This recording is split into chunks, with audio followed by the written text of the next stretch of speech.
دوسری قسم کے اندر اب ہو سکتا ہے کسی دوست کی محبوبہ نے اس کا دل توڑا،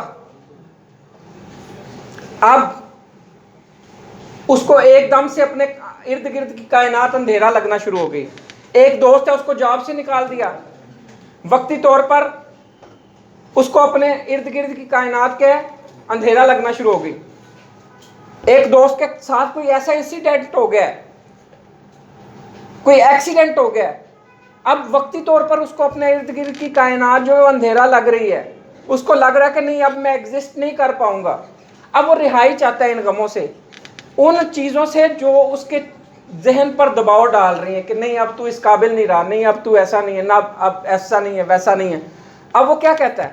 اب مثال کے طور پر جس کو محبوبہ نے ٹھیس پہنچائی ہے نا، وہ دیکھے گا کہ یار میرے طرح کے کوئی ویلے دوست مجھے مل جائیں جو کم از کم 2 گھنٹے بیٹھ کر مجھے سن لے، میرے اندر کا غبار نکل جائے. اب ان میں سے ایک مثال کے طور پر کہتا ہے یار سنا یار، اور مثال کے طور پر وہ چلتے چلتے آگے ظہر کی نماز کا وقت آگے وہ مسجد میں چلے گئے، نماز پڑھ لی.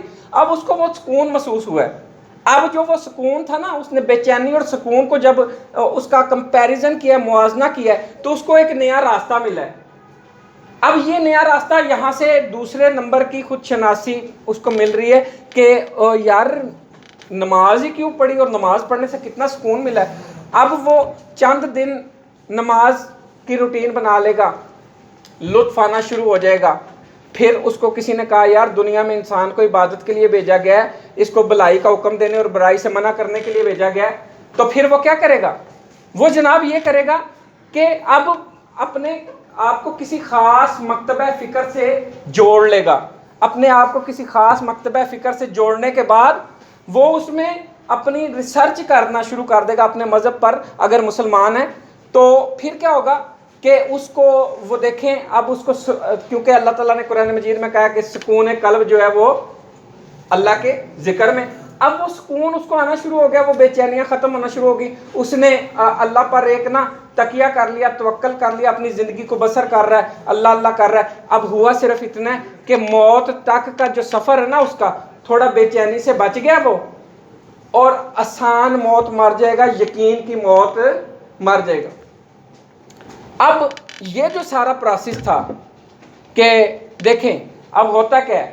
اب ایک بندہ ہے، اس نے نماز شروع کیا کیا اس نے، اور برتن کے اندر جب دودھ گرم کرتے ہیں نا، تو جب وہ بوائلنگ پوائنٹ پر آتا ہے نا، تو وہ دودھ ابل کر باہر بہ جاتا ہے.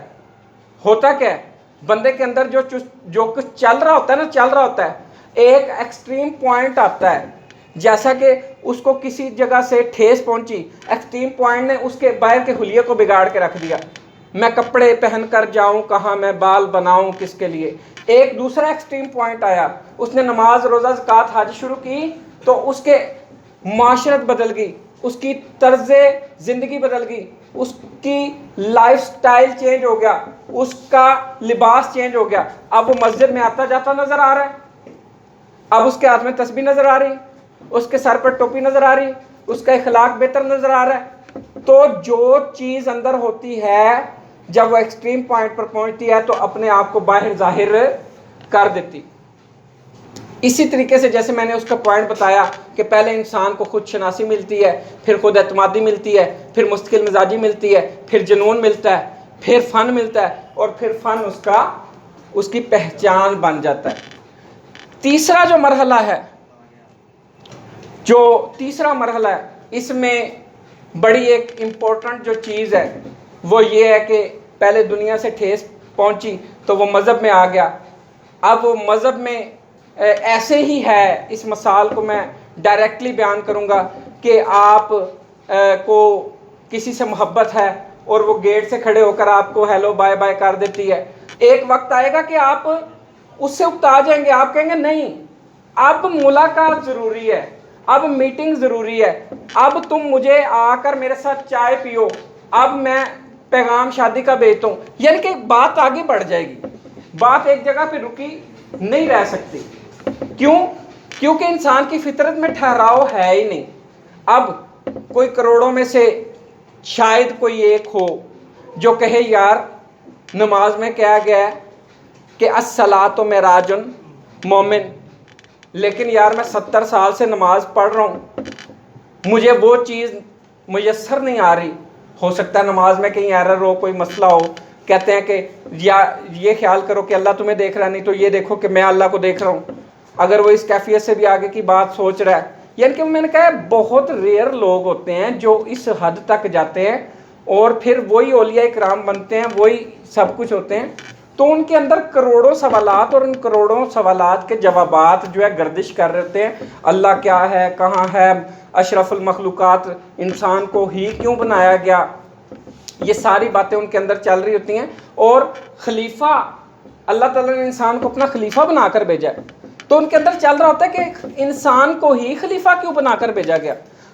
تو پھر وہ ایک کروڑوں سوال ہیں حضور نبی کریم صلی اللہ علیہ وسلم سے متعلق, دنیا سے متعلق, اللہ کے متعلق. تو یہ وہ لوگ ہوتے ہیں جو اس میں پھر دھن میں مارے مارے پھرتے رہتے ہیں. کچھ جنگلوں کو نکل جاتے ہیں, کچھ دنیا میں رہ کر جو ہے وہ نسبت کر کے وہ کچھ حاصل کرتے ہیں, تو وہ اس لائن میں نکل جاتے ہیں. اب اس کی مثال ایسے ہی ہے جیسا کہ مثال کے طور پر وہ ہم بات کریں کہ یار یہ جو اشرف المخلوقات والا نقطہ ہے یہ کیا ہے, تو وہ اس پر کہے گا کہ یار اشرف المخلوقات کسی اور جنس کو کیوں نہیں کہا گیا, کسی اور مخلوق کو کیوں نہیں کہا گیا. تو جب اس پر ریسرچ کی جائے نا تو پتہ چلتا ہے کہ حضور نبی کریم صلی اللہ علیہ وسلم کے بعد جب اللہ تعالیٰ نے سب کچھ بنایا تو ان میں سے ایک فرشتے بھی ہیں. اب ان کے ایکسٹریم پوائنٹ چیک کریں, ان کے پاس جو کوالٹیز ہیں, جو خصوصیات اللہ تعالیٰ نے دے دیں, کمال خصوصیات جو دے دیں, ان کو چیک کریں کہ فرشتے جو ہیں جو سجدے میں پڑا ہے وہ سجدے میں ہی پڑا ہے, جو ثنا میں کھڑا ہے وہ ثنا میں کھڑا ہے, جو رکوع میں ہے وہ رکوع میں ہی ہے, جو قیام میں ہے وہ قیام میں ہی ہے, جو کسی فرض پر لگا دیا گیا وہ آج تک فرض ہی کر رہا ہے, نہ ان میں بھوک ہے نہ شہوت ہے. اب اللہ کیا کہتا ہے, شہوت سے بچ جاؤ. اللہ کیا کہتا ہے, عبادت کرو. وہ تو سارے کام کر رہے ہیں, لیکن پتہ کیا چلا, پتہ یہ چلا کہ یہاں پہ کوئی نہ کوئی جو ہے ایک خلا باقی ہے کہ اس نے ان کو, یعنی کہ فرشتوں کو, اس مخلوق کو اشرف المخلوقات میں سے قرار نہیں دیا, اشرف المخلوق قرار نہیں دیا. اب دوسری طرف آتے ہیں, فرشتے نور سے بنائے گئے تھے, آگ سے بنائی جانے والی مخلوق جنات, دیو, پریاں. تو یہ جو پریاں ہیں یا دیو ہیں, جنات ہیں, اب دیکھیں جس کو چاہے نظر آئے, جس کو چاہے نہ نظر آئے, طاقت بے بہا دی ہوئی آسمانوں میں چلے جاتے تھے. یہاں تک کہ یہ جو ابلیس ہے اس نے اس سے پہلے بڑا نیک پرہیزگار تھا, کائنات کے چپے چپے پر اس نے سجدہ کیا. یہ آسمانوں کو عبور کر کے جنت میں چلا جاتا تھا, اتنی عبادت کی تھی کہ ناری سے نوری بن گیا تھا. فرشتوں کو پتہ نہیں چلتا تھا کہ یہ نوری ہے یا ناری ہے. فرشتے خود اس کو جھولا دیتے, اور بعض علماء کے مطابق 6 لاکھ سال جو ہے یہ کیا کرتا رہا, جھولا لیتا رہا. ایسے نا جناب. اب کیا ہوا کہ یہ واپس آیا, اس نے, اللہ نے کہا کہ انسان کو سجدہ کر. ساری مخلوقات نے کیا, اس نے کہا میں تو نہیں کرتا, میں تو آگ سے بنا ہوں, یہ میرے سامنے مٹی سے بنا ہے. اللہ نے رد کر دیا, اللہ نے کہا نہیں, تو آج سے لعین ہے, تو شیطان ہے, تو مردود ہے. پتہ کیا چلا, یہ قوم بھی اس پیرائے کی نہیں ہے کہ اس کو اشرف المخلوقات کے کٹہرے میں لایا جائے. آگے آئے, جنت بنائی, طرح طرح کی نہریں, دودھ کی, شہد کی, تمام نعمتیں, حوریں بنائی. کوالٹی چیک کریں, حور ایک ناخن دنیا کی طرف کر دے تو دنیا کا سورج مانند پڑ جائے گا. حور پلو لہرا دے, دنیا معطر ہو جائے گی. حور تھوک پھینک دے, سارے سمندر میٹھے ہو جائیں گے. اور اس سے بڑھ کے بھی کوئی خوبی ہو سکتی ہے, لیکن اللہ نے کیا کہا, یہ میں نے اپنے بندوں کے لیے بنائی ہے. پتہ کیا چلا, یہ بھی اس کے ٹائرے میں نہیں آتی کہ اشرف المخلوقات ہوں. اب نباتات بنائے, جمادات بنائے, حیوانات بنائے, حشرات بنائے, سارا کچھ بنایا, لیکن کسی کو اشرف مخلوق نہیں کہا. کیوں کہا انسان کو؟ آئیں, اس کو سمجھنے کے لیے خلیفہ سمجھنا ضروری ہے.